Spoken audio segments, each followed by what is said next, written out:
Salut à toi, aujourd'hui je vais te présenter un carburateur 21 mm, une référence. Bon et bien maintenant passons au vif du sujet. Je t'ai épargné l'ouverture du colis.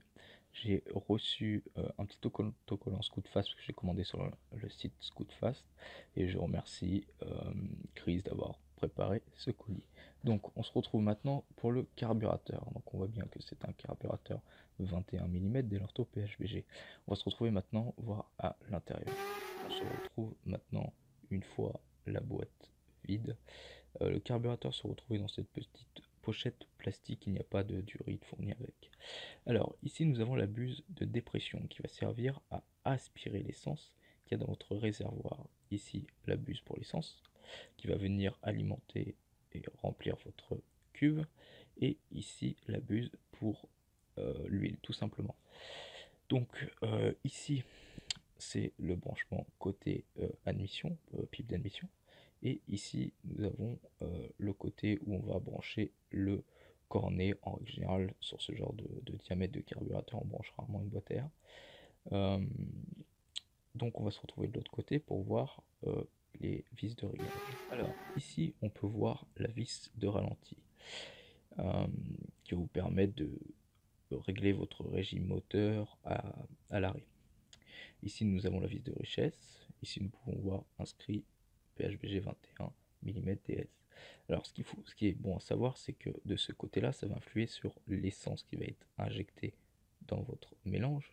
Et si vous avez la vis côté air, il faut savoir que ceci va agir sur l'air qui va être injecté dans le mélange. Donc, on va appeler ça une vis de richesse et ici une vis d'air. Alors ici on a un starter à câble. Bien sûr, il peut très bien être changé par un starter à levier. Ici nous avons des reniflards de mise à l'air de chaque côté, hein, qui va servir tout simplement à faire circuler l'air dans le carburateur de façon à ce qu'il fonctionne correctement, donc à ne pas boucher. Petite information pour ceux qui débutent vraiment, ici vous avez branché votre câble d'accélérateur. Alors ce qu'il faut savoir, c'est qu'ici il y a un ressort qui vient comprimer le boisseau, et dans le boisseau il y a une aiguille. Cette aiguille est à l'intérieur du diffuseur, en dessous il y a un gicleur.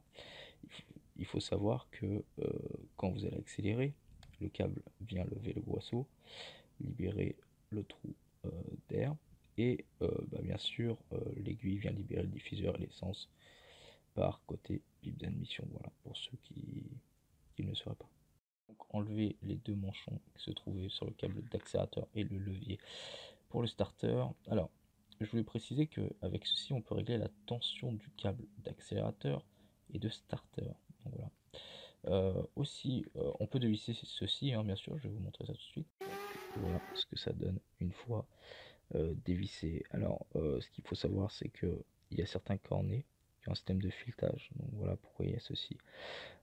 Après, vous verrez plus souvent des systèmes avec un manchon comme ceci, hein, bien sûr. Donc ça sera plus récurrent. Après, bon, je pense bien que vous pouvez mettre votre cornet malgré dessus, mais bon, ce sera plus conseillé avec ceci, hein. Et maintenant, démonter. Donc bon, c'est une cuve en plastique, hein, ce qui est le plus simple. Donc ici, nous retrouvons à l'intérieur de la cuve. Donc le joint, il est tout joli, tout neuf.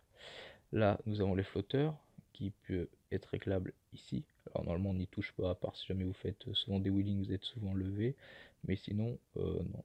Ici, nous avons le gicleur de ralenti qui est un gicleur de 50 d'origine. Et là, un gicleur principal de 92. C'est très bien, hein, normalement, selon votre config, hein, parce qu'il faut savoir qu'en règle générale, un carbu de 21, c'est préconisé pour au moins kit 70.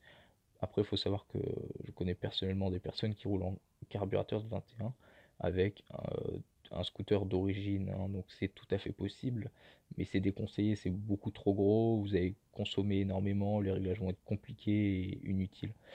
Un 17.5 voire 19 est très bien sur de l'origine, voire kit 50. Écoutez, j'espère que cette vidéo vous aura plu. Si jamais vous avez d'autres questions au sujet du carburateur ou d'un autre carburateur, n'hésitez pas en commentaire, hein, je répondrai le plus rapidement possible. Je remercie Scootfast aussi pour la rapidité de livraison. Et puis aussi, n'hésitez pas à mettre un like, pourquoi pas, pour que je puisse sortir d'autres vidéos euh, comme celle-ci de présentation de produits pour montrer que ça vous a plu. Et bien écoutez, on se retrouve très bientôt pour de nouvelles vidéos. À bientôt.